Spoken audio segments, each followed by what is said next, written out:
All right. Let us start while waiting for others to come. Because I just got the information from the management that there will be what is it called? Mati lampu power outage at 3 p.m. So we have to finish before 3 p.m., which is good. Now, first of all, let me welcome you all to this Brownbag series. Supposed to be Ibu Nia Deliana to moderate the session, but I just got the information from her that she contracted COVID-19, so she had to isolate herself for some days to come. I hope she will recover very, very, very soon. Now, we are honored to have Ibu Farwiza Farhan. As you've read the flyer of invitation, that she will be talking and then give us insights on issues related to her work, and that I think will be very relevant as well for us. And if I may report, Ibu Farwiza, we have students coming from various countries, mostly developing countries, and it seems to me, I hope not though, that we will be the ones most affected by the consequences of climate change. We are also suffering from problem of environmental degradations, and we are trying to find the balance between the protecting the environment as well as the right to development and so on and so forth. You know about this more than me, but now the issue that we would like to hear from you is, what do you think? What needs to be done? What should we know? Especially our students, and then there are people who are watching this through our YouTube channel as well. And then what are the main issues of this environmental problems, climate change, and so on. And as I believe you are exposed to this issue for a very, very long time, and with academic insight as well as practitioner insights, judging from your long experience. If I may read a bit about her CV. She has a long CVs, but if I may cite some most important one. Now, Ibu Farwiza Farhan, she is a PhD candidate at Radboud University in Nijmegen in the Netherlands, and we won 2-0 yesterday against Senegal in World Cup. That's important. And then she has a master degree, a Master of Environmental Management from University of Queensland in Australia, and she completed her bachelor degree, Bachelor of Science at the University of Science Malaysia, Faculty of Science, majoring in marine biology. So she is exactly the right person with the combination of the science part of the things of environmental and climate change, but as well as the academic and experience side of her work. Now, in terms of professional attachment, Ibu Farwiza Farhan is the co-founder and chairperson of Forest, Nature and Environment Aceh Foundation, based in Banda Aceh in Indonesia. And then before, she was serving as public relation manager, Loser Ecosystem Management Authority, also in Banda Aceh. And then she, at some point of her career, spent some time as a researcher in partnership and alliance team, Carbon Capture and Storage Institute, Canberra, Australia. So I think that should give us some insight of her expertise to an experience as well. Without further ado, the floor is yours. Thank you, Pak Phillips. I think you're hyping me up so much. I'm not sure what's the audience expectations as I move to this podium. Hi, everyone. Good day, and thank you so much for enabling me to stand here today and to deliver this lecture. A word of warning, I'm less of an academic more of a practitioner. I usually talk to laymen, people who have almost zero knowledge about the landscape where I work, what forest conservationists do, and very little understanding of the impact of climate change. So I must let you know in advance that this presentation would look more like a mile wide and an inch deep. So here we go. By means of introductions, my name is Farwiza Farhan, as Pak Philip mentioned, and I have been working in this organization called Forest, Nature, and Environment Aceh, also known in Indonesian as Yayasan Haka. Yayasan Haka was founded almost a decade ago with a single purpose. We want to strengthen the protection, conservation, and restoration of the Loiser ecosystem. The reason why we choose a single landscape and a single purpose organization is the fact that we know that this landscape is amazing. This landscape expands 2.7 million hectares. And if you need to grapple with the size of this landscape, you look at the map and you look at the green border in that map of Sumatra. It covers 13 districts in the Aceh province and 5 districts in North Sumatra. It is 3 times larger than the Yellowstone National Park, one of the most famous national parks in the world. And the Loiser ecosystem is also the last place on Earth where the critically endangered Sumatran rhino, tiger, elephant, and orangutan still roam together in the wild. But why is it important? You know, I come from a background of biologists, ecologists. I come to the world of conservation thinking that if only we have enough data and information about ecosystem processes, therefore we would be moved to protect this ecosystem. If only we better understand how smart orangutan is, how important tiger is, how important elephant is, we would want to protect this species. We would want to protect its habitat. When I started working in conservation, I was proven very wrong. I learned that these 4 megafaunas means nothing to people living on the ground, to people that come into conflict with them every day. For farmers that have 1,000 hectares of banana plantation or palm oil plantation, a herd of elephant could wipe out their entire crops in one night. Imagine how much economic loss that the farmer have to bear. Maybe a farmer would not own 1,000 hectares. Maybe they would own 2. But if that get decimated overnight, that means months of work being lost. That means probably years of education that they plan to have for their children that is being lost. Would the farmers still love elephant then? Maybe not. Maybe they would look at elephant and think, you're the reason why I can't put my children to school.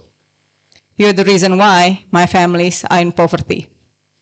And the same fate was faced by many of this wildlife. Does that mean the community living in the Loiser ecosystem do not want to protect this wildlife, do not want to protect forests? Not necessarily. For a lot of the communities within the Loiser ecosystem, they understand that the forests give them ecosystem services. The forests give them water. The forests protect them from floods and landslides. In the past month, I'm not sure how much you've heard, but in 2006, the district of Aceh Tamiang experienced a huge flash flood. And during that week, the economic loss was equal to Aceh budget for a whole year. That flash flood lasted for 3 days. The cleanup took about 3 weeks. This time around, the flash flood have lasted for 3 weeks. So you can only imagine how much economic loss that comes as a consequences of that.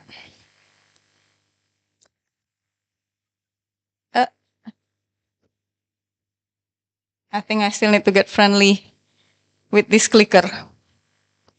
Okay, so today I want to invite you to have a conversation about climate change.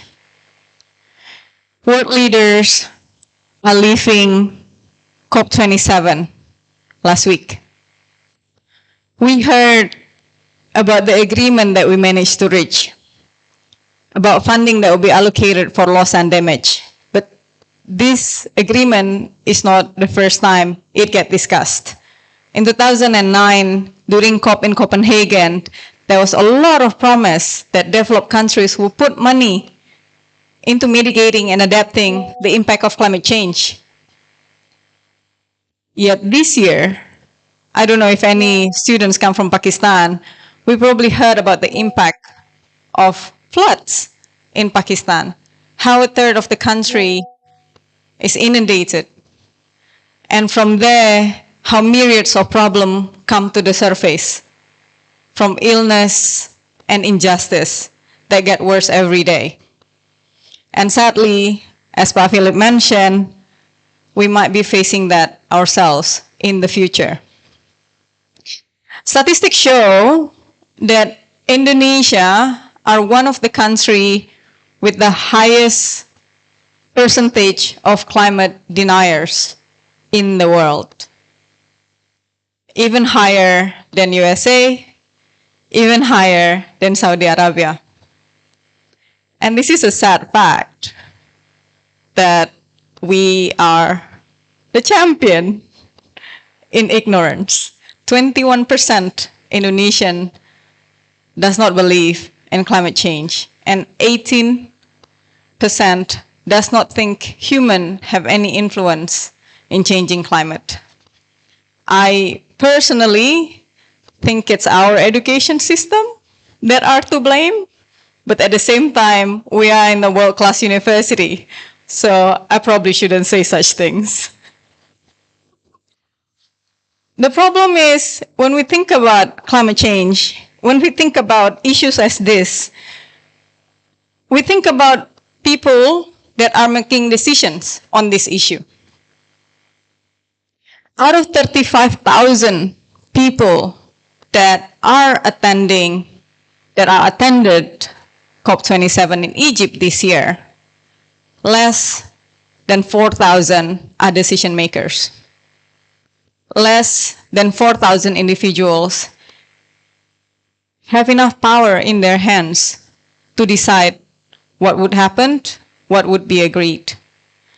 And within that 4,000, the women, the community representative, the indigenous people, most of them are not there.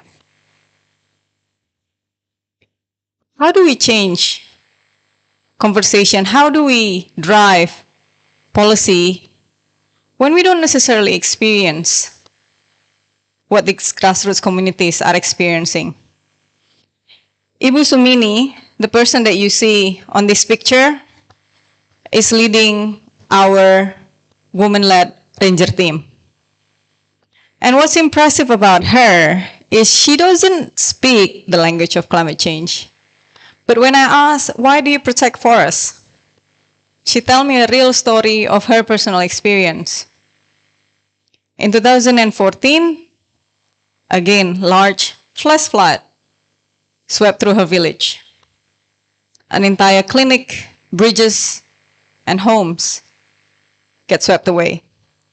And as a consequence, they live in tents and schools for weeks at a time. What do you lose when you don't have a home? You probably lose access to privacy. You lose access to comfort. And you lose access to the sense of self. For Ibu Sumini, facing flash flood and protecting forests are not the issue of climate change, but the issue of day-to-day life. For a lot of us, who would probably be sitting in the seat of decision maker one day, who probably be sitting in the seat of policymaker today, that conversation might be very different because we don't take it personally. We don't take this issue at heart. In 2022, does anyone know how much the US spent on military spending? Anyone have any idea? How much military assistance we are giving to Ukraine? Not us, sorry, the US are giving to Ukraine. Compare that to how much money we are spending on mitigating and adapting to changing climate. Just think about it for a second.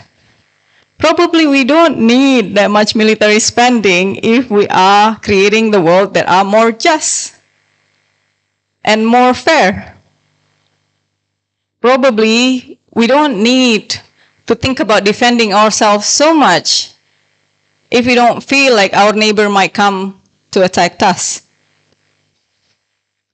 Probably if we create the world together that are more just and more fair, we would get to a point of world peace. But of course, for a lot of us, that's probably a utopic future that we may never come to achieve. But beyond changing climate, I want all of you to take a look at this graph, at this picture.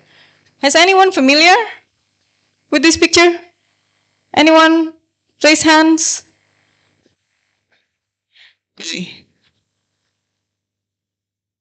You see the maybe very small word climate change in that frame? So this picture represents our planetary boundaries. Planetary boundaries shows that the problem that we are facing are not just climate change, but the fact that we are facing biodiversity collapse, we are facing ocean acidification, we are facing changes in our biosphere integrity. We are facing problems with freshwater use. And this is the kind of picture that we need to think about when we sit on the seat of decision making, of policy making. The reason why I brought this picture up is because we focus so much on changing climate, on climate change and the impact of climate change. How many of us think about the fact that biodiversity collapse is happening? How many of us that study economics, that study politics, that study sociology and the structure of society understand that if there is one thing that we all share, is this planet? If there's one law that we could not change, it's the law of nature.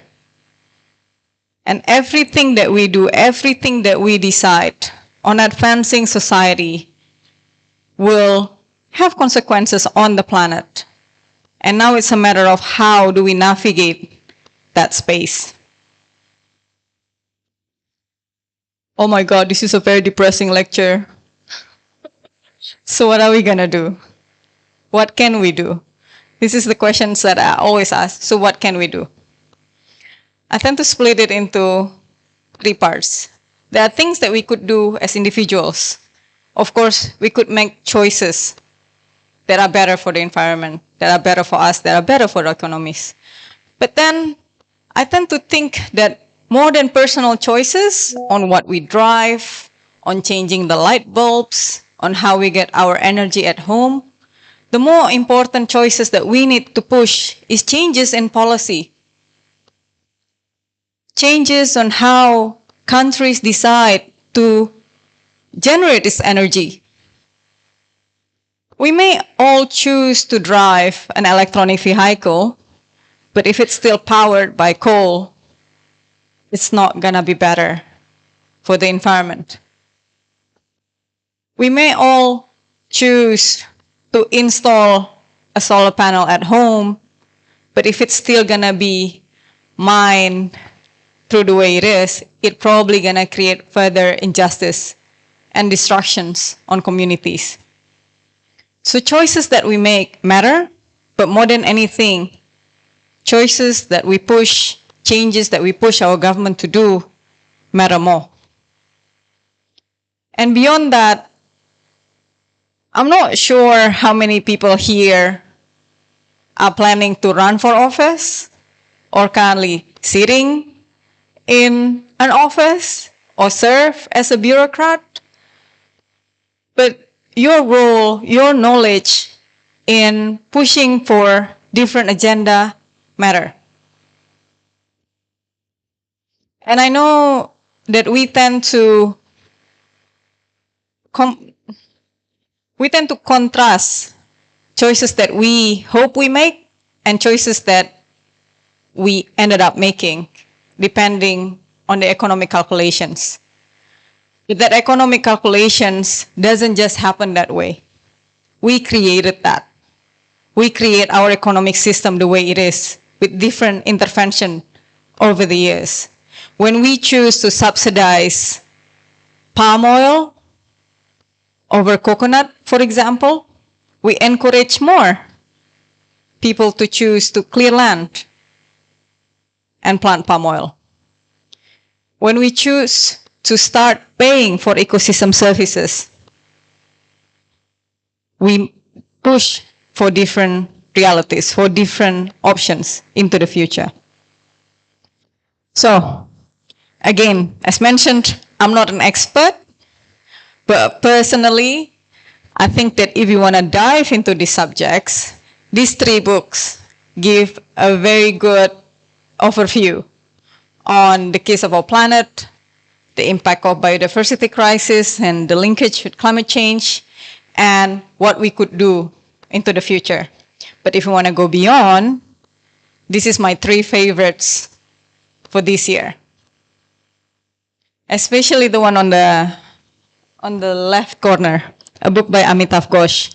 It speaks a lot about the case of colonialism and how that impacted our perspective on how we treat the planet. And the one, the fresh banana leaves, the conversation, the discussions around legitimacy of indigenous knowledge and how we incorporate that knowledge into our scientific understandings and therefore into our policy making. This is my highest recommendation for this year, and thank you.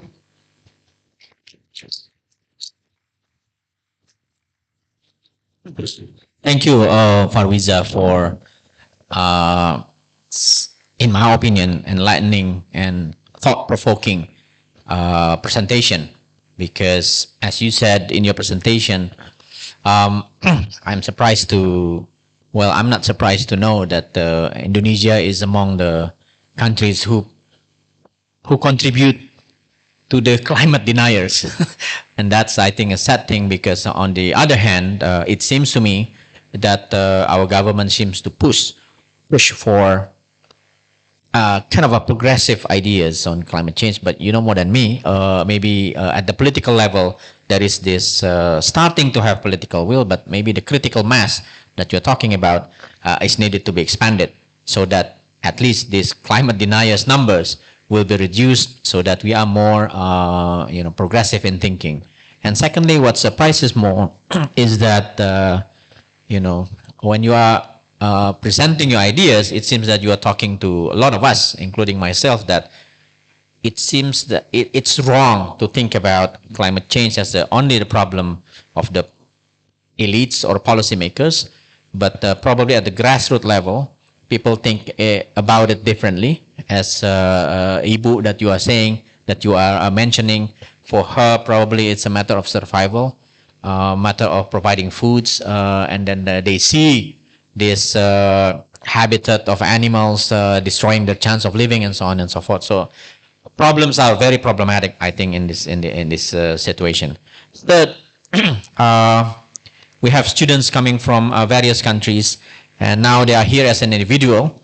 But we hope that through our training here, there will be someday community leaders or someone who have enough political power to push for change. We don't know. We'll see. But it seems to me they are ready to take that role, in the future. Now, let us open the floor. If you have questions, comments, or ideas about what has been said by Farwiza Farhan in her lecture, and please identify your name and your faculty or your simply your identity. Anyone? Let's start. One at the back. Okay. So Sabur and the gentleman over there, Famara and Ali. Where are the girls, female students? Anyone? No? So we start with the male students. All right. Sabur at the back.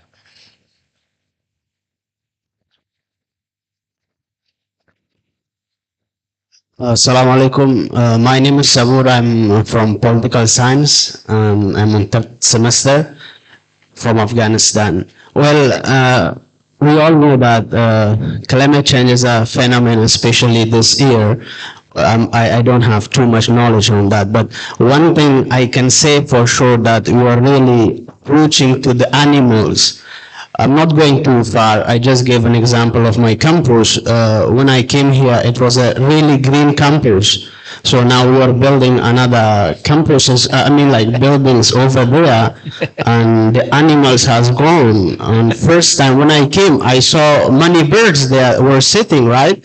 And different animals, because I came several times here before other students.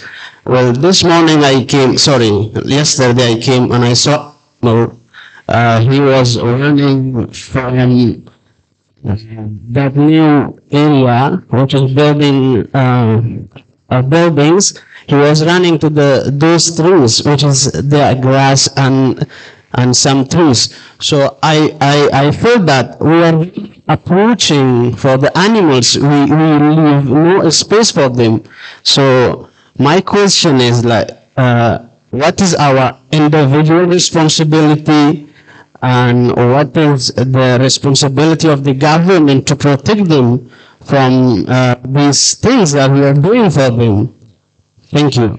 All right. Thank you. I think that's a very relevant question. I know a lot of scientists have been talking about this, the nexus between environmental degradation and pandemics, because we are approaching the habitats of the animals. We are getting closer to so many, bacteria and others. Thank you, Sabur. All right. Okay. Yes. Yeah, I think I tend to like to answer a question straight away before we move on to the next question. Urbanization is a huge problem on one hand, but at the same time, putting humans in urban centers also allow differentiation of space between human and wildlife. It is unfortunate if you think that the development of this campus have negative impact on the wildlife, but perhaps we would like to see it from a perspective, it's not just what's observable today, but how does that trend fit into the bigger picture? Is it the fact that urbanization around Depok, around West Java, around Greater Jakarta area, or around Java Island in itself has pushed the wildlife, the birds, and every other animals that we witness in our day-to-day closer to complete decimation? At the same time, this is also another thing that would be quite important for someone who study political science, because you would be creating policies around these issues into the future. One thing that we need to think about when we think about this is spatial planning. Spatial planning is perhaps one of the most boring, but also the most important topics that we could be learning and discussing and designing our future and our interaction with wildlife, and how we develop our cities and how we expand our cities, how we manage the relationship between human and its environment. All right. Thank you. Next, please identify yourself as well. Where's the microphone? Thank you.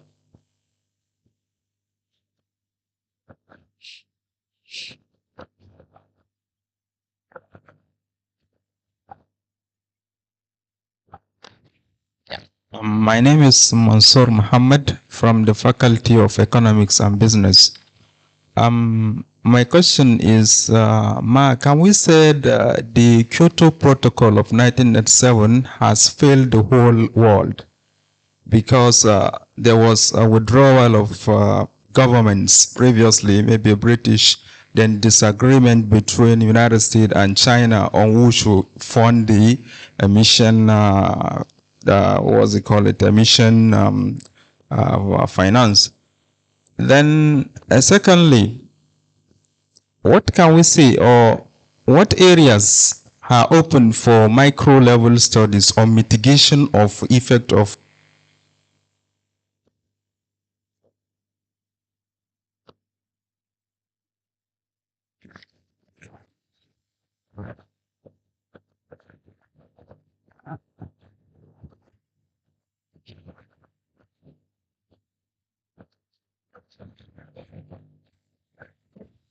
My second question is on some of the areas of research, especially micro level research, to mitigate the effect of climate changes on the environment. Because I think since the signing of that agreement, the problem has been growing more and more because the effect of the flood on the agricultural produce is renouncing this time around, especially in developing economies such as African economies. Thank you very much.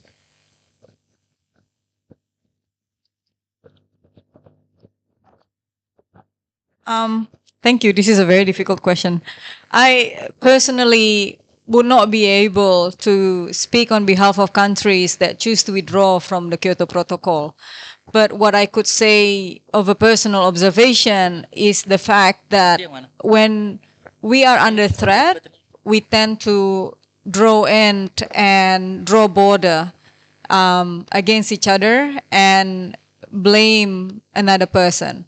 So when we face the threat of climate change are often perceived as environmental threat alone, as if it's the responsibility of people who care about the environment. But in reality, it's a threat of humanity. It's the threat of economic collapse to an extent. But when we are facing this kind of threat, we tend to push the others away and choose to self-protect. Just like what happened during COVID. We lock down borders and we become more, not volatile, what's the word? Vulnerable. Vulnerable, maybe more like we practically pushing the others that are more vulnerable away. And decisions of countries to withdraw from Kyoto Protocol cannot be separated from its politicians, which then could not be separated from its population. So to an extent, we kind of get the leader that we deserve because we put them in power through our political systems in whatever shape or form.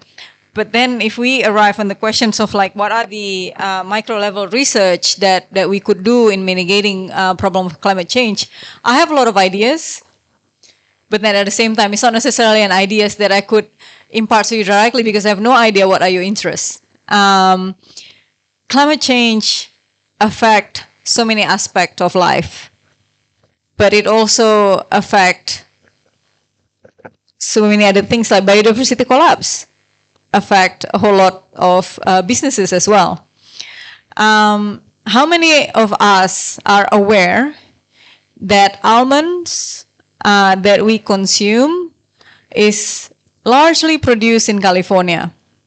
And because the large-scale production of these almonds, the very species that are important for pollination, the bees, the bee population have collapsed. We never appreciate the bees until we need to spend a lot of money to import them. And the collapse of bee population are interlinked to the use of pesticide, but also to the change in climate. And if we think about, our economy, our businesses, and how we do our livelihood practically, and knowing how ecosystem work and how that relate to our day-to-day and our livelihood, that would change the way we perceive our decisions in running our businesses. So if, for example, we have better understanding if Indonesians love durians, but do we know what are the species that are so important in making sure we have durian every year? It's the bats. If we have better understanding on how this ecosystem interaction connect, maybe if we own durian farm, we would rethink our relationship with the bats. But also, bats receive a lot of bad rap. Bats have huge diversity. They also have very high metabolism. They harbor a lot of virus that may not have negative impact on the bats, but may have negative impact on us. And at which point does that interaction become fatal to us? Those are these kind of questions that need to be taught beyond the school of biology and ecology. But those who live in the world of economics and politics need to have better understanding of this too. So we make our decisions better when it comes to interaction with these species. I hope that answers your questions. Thank you, Musa, and thank you, Ibu Farwiza, for highlighting that it will be a cross-disciplinary type of approach that we need to take in doing whatever research related to climate change. Famara, next. Musa, where are you from? I'm sorry. Musa, where are you from? From Nigeria. Okay, thank you. Famara, please introduce yourself. Assalamualaikum. Famara Jaula from the Gambia, Social and Political Sciences Masters. I would like to ask you, since you said earlier from your presentation that you are not much of an academic person, but more of someone who talks to lay people. What is your experience, or what are your experiences if you sum them up as to the people who are always, the local people who are mostly concerned about living condition. They are concerned about the food that they put in their mouth the following day, and you bring up the issue of climate change. What are some of their experiences? And I want to make a little bit comment here. I mean, you brought up I think it's a bottom-up approach as to how we deal with climate change. And from the individual level, that comes first, and the government and policy making, that comes last at the top. And for me, I feel the alternative to have a good living condition as an individual is expensive, very expensive in the modern day age. I tried this in the early days of COVID-19 to be, the so-called minimalist eating, which is more of trying to mitigate or trying to contribute to this overarching fighting of climate change. And it's really expensive. It's expensive in Indonesia, of course, in the aspect of, for example, sayur. Most of the sayur in Indonesia they are produced here. In Gambia, they are imported. Although we have a fertile soil like that of Indonesia, imagine telling a Gambian that you live this minimalist, clean living for a better climate. And I don't know what will be your comment on this one. Thank you. For me, this is an honest story. When I graduated from my master's in Australia, for the first time in my life, I got a really good grades. And with that come the arrogance of someone who think they have all the solutions. So I come into the communities talking about climate change, ecosystem services, and all these buzzwords that would resulted in complete and total rejection. So over the years, I learned first to listen and never to use words that are too complicated and never to preach. So anytime I come into the community, I would first ask them, what are the challenges that they are facing? And of course, livelihood is one of the big ones. And in facing those challenges, I ask them, what are their experiences? How does those experience shifted from the time when they were a kid?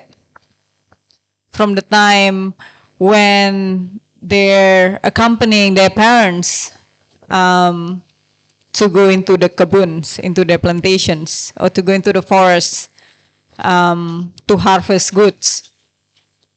That kind of humility taught me that communities knows a lot. They know a lot more about the environment in an empirical sense than a lot of scientists do. They just don't pull it into abstract and don't put it into fancy words and publish a paper over it. Their experience is real. And when they say, back in the days, we've never experienced flood. And when we experienced flood, it was never too severe. These days, those are changing. Back in the days, we never have conflict with elephant. We live in somewhat harmony. Elephant would cross the roads, elephant would cross the village, but never destroy our crops. Now it's changing. This kind of changes is observable and things that they could remember. So coming in to the community with that level of humility, acknowledging that they have the knowledge and we don't necessarily have that exclusive access to knowledge, and has taught us to be a lot more effective in our work. And when it comes to that 3 level of influence on what we can do, yes, sadly, it is expensive to eat organic. It is expensive to shift our lifestyle for a more sustainable ones. And why is it expensive? Because our economic system frame it that way. How are we not taxing large companies that use too much fertilizer and pesticide that are polluting our soils? How are we letting corporations getting away with pollutions for free, but then the rest of us are bearing the consequences?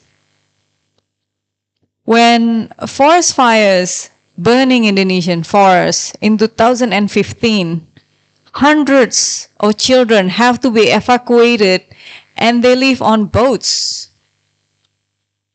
out at sea. Who are paying for that? Is it the corporations that are involved in burning forests? I guess not.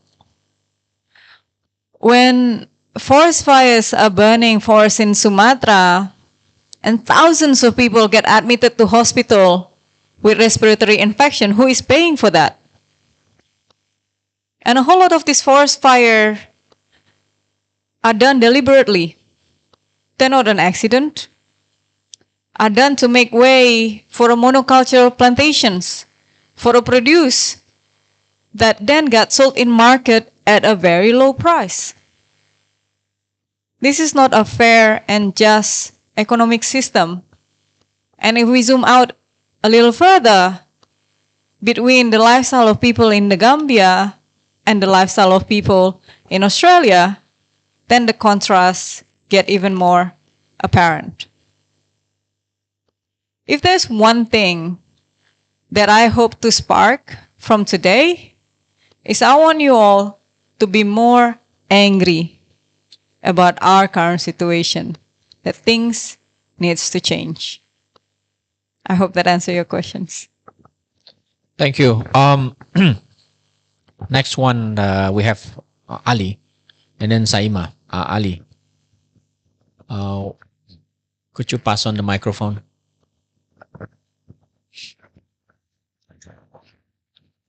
Thank you so much for this inspiring lecture.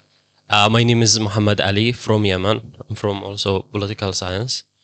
I'm actually live my my half age or my childhood in a village or rural area, which now is suffering from lack of water. Drought in our country in Yemen and Somal and other African country is the problem now, not the flood.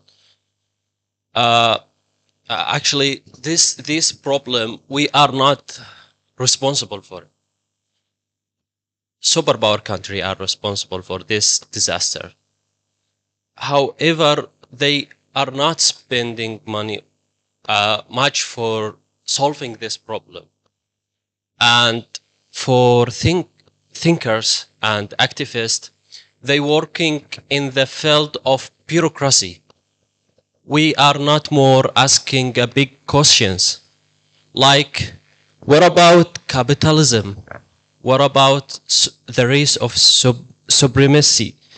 And why countries are less trust to each other? Now we saw as President of France said, the elephant are actually fighting, and we suffering from this fighting, from this competition between the superpower country.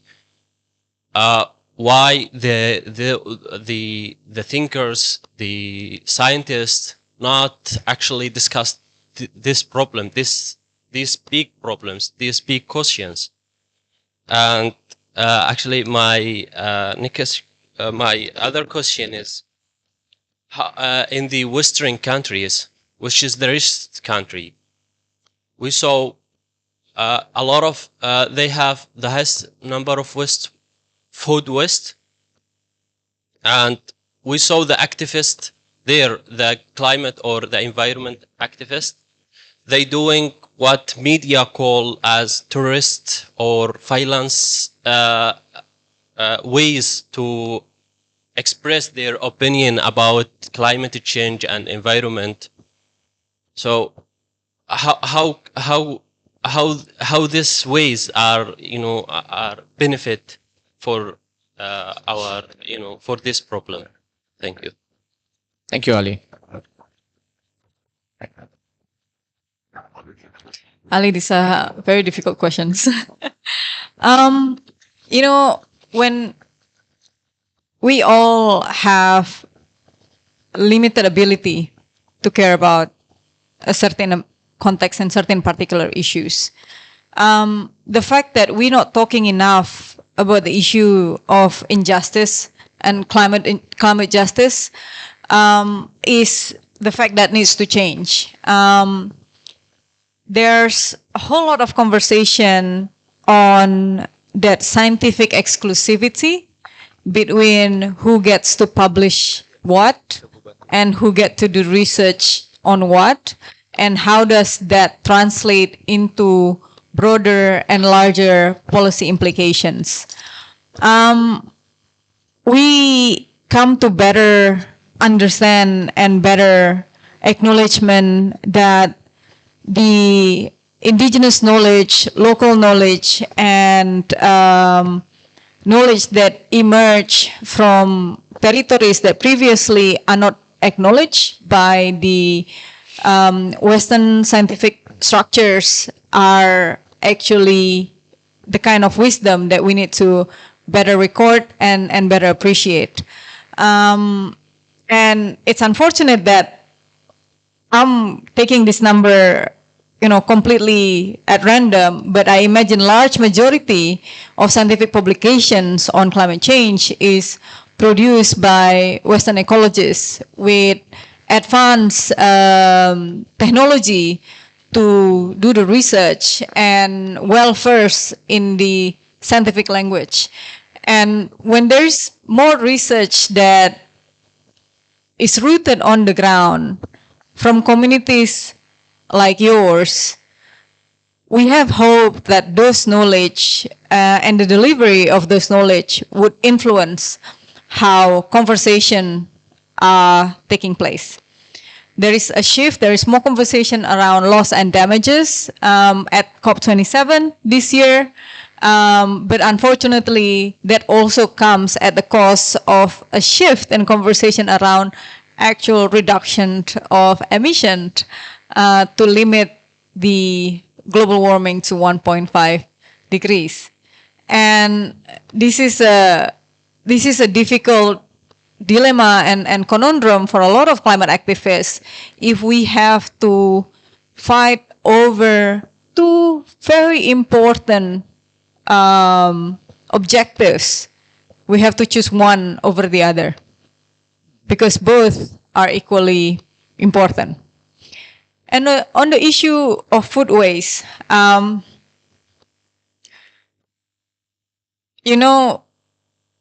sometimes when we speak about, I personally speak about issue of climate change and conservation and the role of women, there are always questions, what about pollutions from mining for batteries for electric cars? What about this or what about that?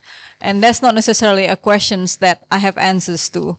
It's unfortunate that the way we treat our resources very wastefully, not only food, but also every resources that we have in the planet, and oftentimes that include human resources. The way we treat food that we have easy access to, not necessarily in the level of appreciation that we should have. And that's unfair and that's not just. But at the same time, we all need to pick our battles.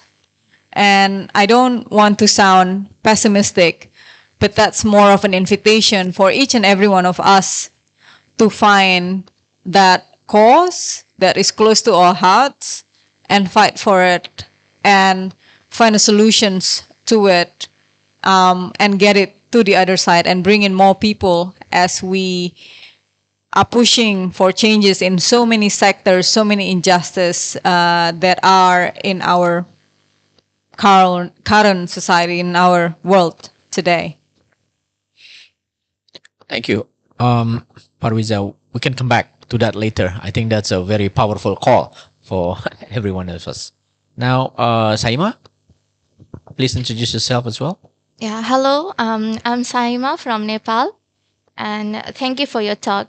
So, I have two questions. Number one is, will the actions that we take today be enough to forestall the direct impact of climate change? Or do you think it is too little and too late? And considering to where I come from, I always had this question that given that renewable resources provide only a small percentage of our energy and that nuclear power is so expensive, in your opinion, what can we realistically do to get off the fossil fuel as soon as possible? Thank you. Thank you. I think that's great questions. Wow, I wish I have the answer for the second question. In the realm of mine, I know very little about renewables. I know very little about renewable policy in Indonesia, let alone in Nepal. How could we get there faster? I personally still stand on. I am not against nuclear power, and I want to make that clear because, from what I understood, anytime we choose to shut down a nuclear power plant, we open up a new coal power plant. And we need to move away from fossil fuel as soon as possible. Are we doing enough? Our deadline is 2030. We do have a carbon budget that we are spending really quickly. That we may got to the end of our carbon budget before our deadlines. Are we doing enough? I don't think so. When we look at commitments that countries are giving, and when we contrast that with what they are actually doing, we are very far away from being able to limit the global warming to 1.5 degrees. If we put together all the commitments of all the countries in the world on their pledge to reduce emissions, we would arrive at the point of warming of 3 to 4 degrees. They may not sound like a lot, but it's significant for a lot of the countries present here. But if we put together all the actions that countries are putting together in mitigating climate change and reducing its emissions, we would arrive at warming of 5 to 6 degrees. So are we doing enough? Clearly not. Thank you. Yes, Majello and then Pak Siro. Please introduce yourself as well. Hello, good afternoon. I am Majello from Faculty of Social Sciences. I also hail from a global south nation. I'm from the Philippines, and every month there's a typhoon and many citizens are affected in that circumstance. So basically my question, I have two questions. The first one, opening a business or an initiative. Currently, it's a trend right now, green capitalism, eco-environmentalism, wherein someone is selling metal straws, like metal bottles. I would like to ask if these initiatives are really beneficial or impactful to saving the environment, because I think it's removing the anger. It's removing the anger to the citizens, in the sense that I'm doing minimalism. So what's the need of going to the streets and protest and lobby policies if I'm already going to Starbucks and I have metal straws with me, and I think I'm already cool with that. So that's my first question. And second, I want to know how big is the magnitude of individual efforts in combating the climate crisis, because it was mentioned before that it's the big companies that are producing carbon emissions. They are the one that are producing plastics. Even if the 50% of the population of the entire country will turn to environmentalist, plastics will still be produced, right? And I think it's really the climate crisis is really made by the institutions, by the structures of the global order. So I think I just want to know how big is the impact of individual efforts, like the magnitude of it. Thanks. Thank you. This is important and strategic decisions. Do we know that, okay, a quick survey. How many of us knows who are the first group of people that push for individual responsibilities on our environmental destructions?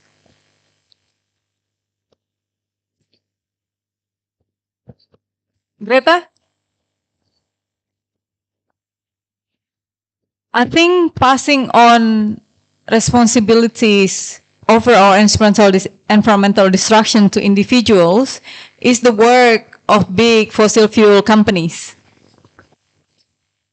So instead of pushing government to tax the hell out of the pollutions that they create, to strengthen the regulations on how companies operate, but pass on the responsibilities to individual, is a very strategic move, because suddenly we feel, oh yeah, it's up to you and I.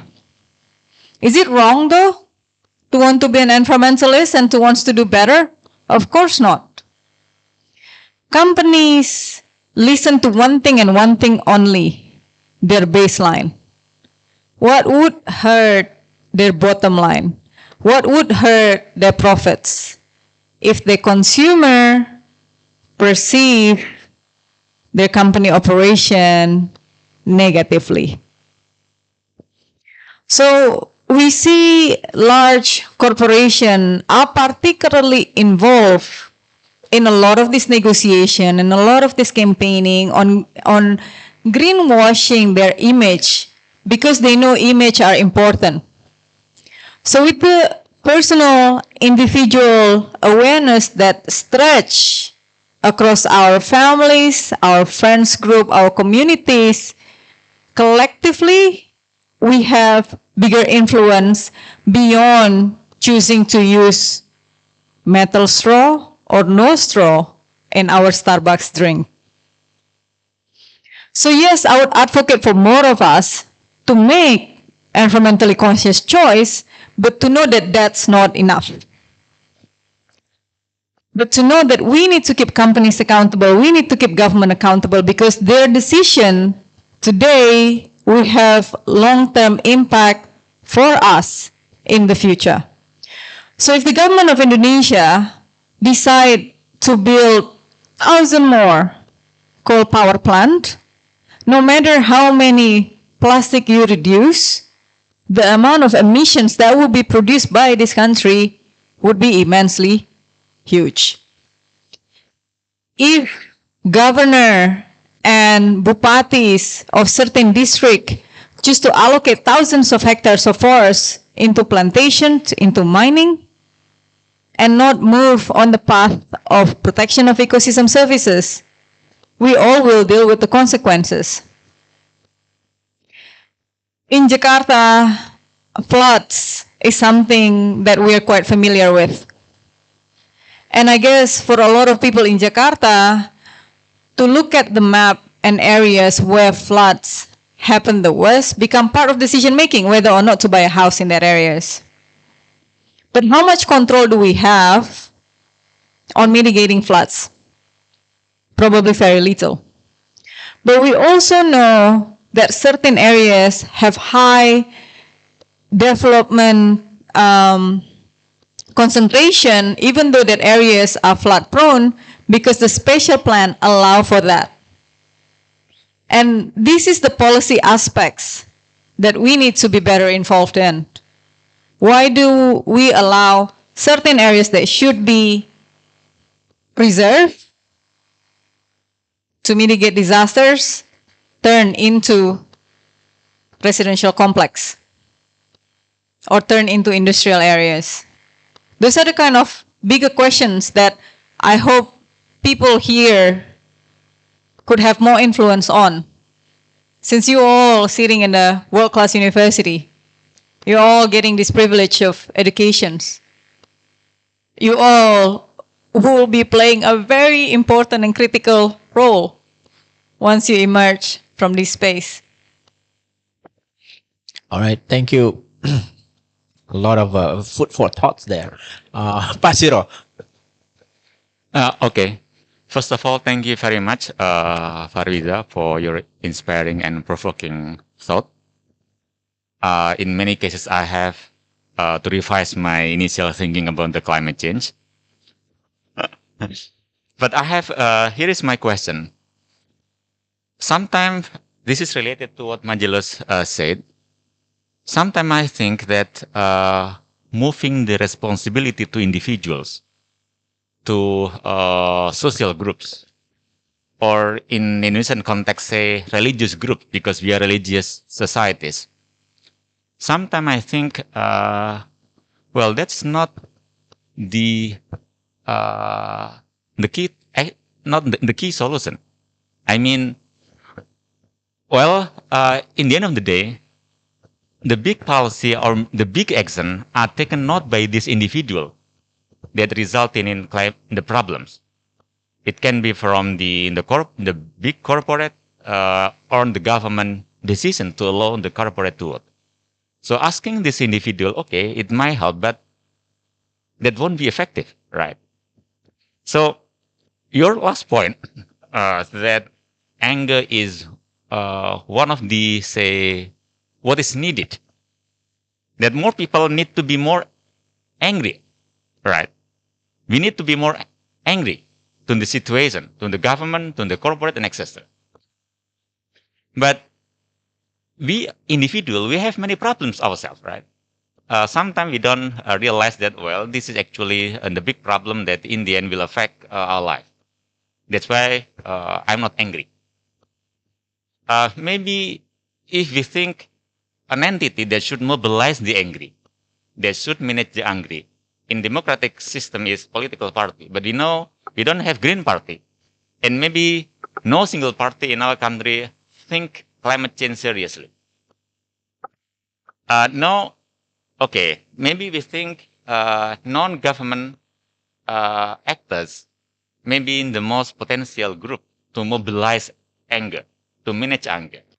So, no, that's my question. How much do you think that the non-government actors have mobilized enough to organize anger, to mobilize anger, to be, say, more effective collective anger that push the government, that push the corporate to make significant changes to the climate change? What is needed to be done in order to amplify the collective anger so significant changes can be made? Thank you. I don't know why Pa Philip giving me that expression. This is it's true. I mean, it is true that putting that responsibility on individuals is not enough, and is clearly not a solution. And why I push for anger? Because essentially that's one of the few emotions that make us do something. We tend to get angry when the injustice happened to us. Small example, we are rushing from home, going to the office. We sit in our car as we drive, and then there is another car in front of us that's just cutting us off. The first reaction tend to be anger, and that felt like an injustice. Or when we are treated unfairly, one of the first emotions that get elicited from that is anger. And this could expand on the kind of injustice of land disposition. Imagine a group of communities who have their homes, their land, their kebun get taken away by companies. They get angry and they protested, but they don't necessarily have access to push for changes. They don't necessarily have access, they don't necessarily understand on what to do, how to get their land back. And anger doesn't last long. Anger is a very short fuse that burns quickly and dissipates, because no one could maintain anger long enough for it to create sustainable change. But at the same time, if we look back into revolutions that have happened, that comes from collective anger. In 1997, when we toppled the government, that's because we had enough. Enough of us are angry enough, thinking that time is up, that this president is no longer good enough. It's a trap with the comfort of having broad middle class, that we more or less are doing well, that we more or less economically relatively okay, and we more or less get feeling rather disconnected from the injustice that others outside the capital might be experiencing. When it comes to the issue of climate change, it's not on the agenda of the political party because it's not on the public agenda. How many of us are having this conversation about the impact of environmental destruction to our day-to-day? How many of us see the connection of forest fires, land disposition, corruption to our day-to-day? Maybe very few. And that fact already strengthened the resolute for government and companies to continue business as usual, to continue the status quo as it is. how much civil society have managed to push for this change? I haven't done the study myself, so I can't necessarily answer that. But in my experience, there are instances when the work of civil society managed to shift the balance of power on the ground, so government and law enforcement do have enough incentive to uphold the law against companies that engage in illegal activities. Although we also know the fact that Indonesian politics are rather expensive and elections tend to be funded by exploitations of natural resources. Therefore, we also know the relationship between people who run those companies and people who sit in policy making are very close, much closer than relationship with civil societies. But we also know that when the public demands something and that demand went through enough critical mass, they get response. So in the past, in our campaigns that push for enforcements against palm oil companies that were burning forests, enough attentions, enough spotlight managed to encourage people involved, from the Attorney General to the judges, to make decisions that are more fair for the environment. I hope that answered your questions. All right, thank you, Pak Siro. There's a problem of collective action that you're talking about, right? It's difficult. Anyone, is there any more questions? If not, while waiting, if I may have my own question, I'm interested in listening, following up for Famara's question earlier. You mentioned about local wisdoms, local knowledge. If you could share with us some of these local knowledge that struck you in your campaign, in your work, that actually really the local wisdom could actually really help, and then needs to be adopted by policymakers, if there are any, or if there is any, about examples of this kind of local wisdoms that you've been experiencing. Are you familiar with masyarakat Baduy and masyarakat Baduy Dalam, and how the people have rituals and sacred forests? Those are the kind of rituals and relationship with the land that a whole lot of indigenous people tend to have. And indigeneity and that knowledge ties to geographical area where they exist, because that's a relationship that they built over generations. So back then, people in Aceh used to have rituals and ceremonies before they cut big trees.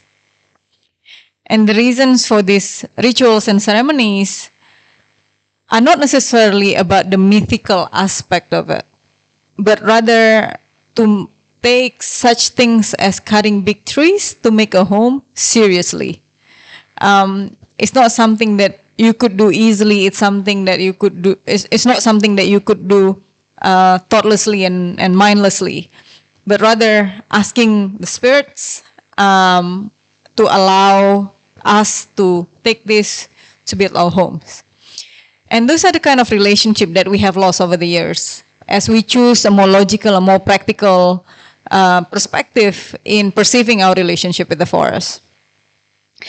The local communities that I've met in region of Kailuis, in Pining, we know them for its very tasty Gayo Arabica coffee. They have knowledge around village spatial plan. But the way they see their spatial planning is not necessarily how to put people in boxes or how to draw the map, but they sense it in a way, where did the water flow? Which are the areas where we could cut the forest and harvest the resources from there? How do we fish from the streams? When do we choose to not fish from the streams? Where do we build homes? Those are the kind of questions that are incorporated in their knowledge, but not necessarily translated into a map that modern societies understand it. That doesn't necessarily translate into a spatial planning document that get acknowledged by the government. And incorporating this knowledge by collecting these understandings, recording it, translating it into a rather formal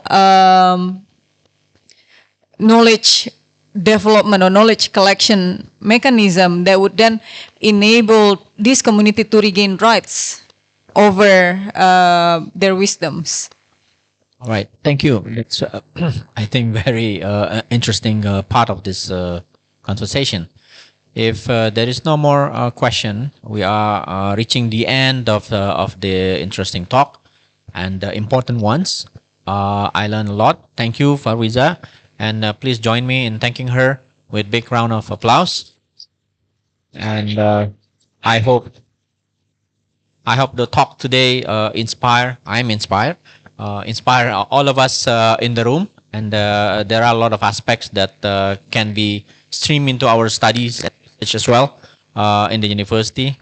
We have students from the Faculty of Economics, Social Sciences, and I believe there are some from Islamic Studies. And as Ibu Farwiza mentioned, this is big issues that will require a lot of thinking, that will require a lot of cross-cutting conversations between different disciplines and different level of participation from individuals. Majello would not stop from going to Starbucks. I think he will continue going. But at the same time, there are individuals' responsibilities as well. And then we also need to push the government and probably put a lot of thinking and then engage with our civil society organizations. And we, as a community of the university, I think we will also do our part. Thank you very much for coming. I hope you will be coming again to this university.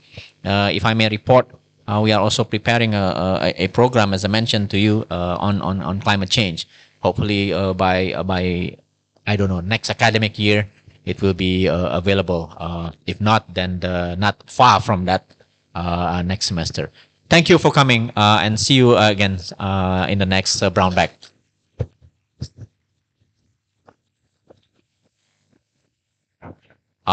Anyone would want to take picture with? So you know now why she's in the cover front of the Time magazine, because she is really the one, who understands this. Thank you. Yeah.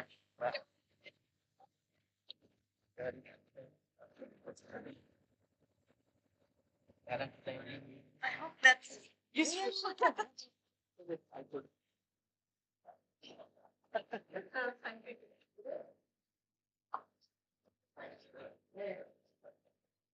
Anyone would want to join us?